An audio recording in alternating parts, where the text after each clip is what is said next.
నీ వెన్నెలా నిత్యం నాపై ఉండాలిలా అమ్మా అమ్మా నీ వెన్నెలా నిత్యం నాపై ఉండాలిలా.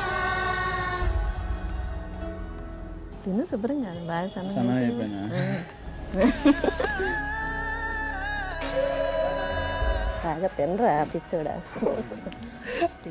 పిచ్చి ఎంత మనసులో పెట్టుకున్నావా?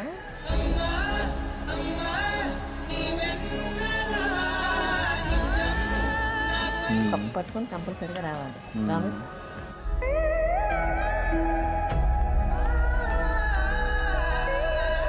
మొన్నటి వరకు లక్ష్మణ్ రావు కొడుకు కళ్యాణ్, లక్ష్మి కొడుకు కళ్యాణ్ అనేవారు. ఇప్పుడు కళ్యాణ్ మమ్మీ లక్ష్మి.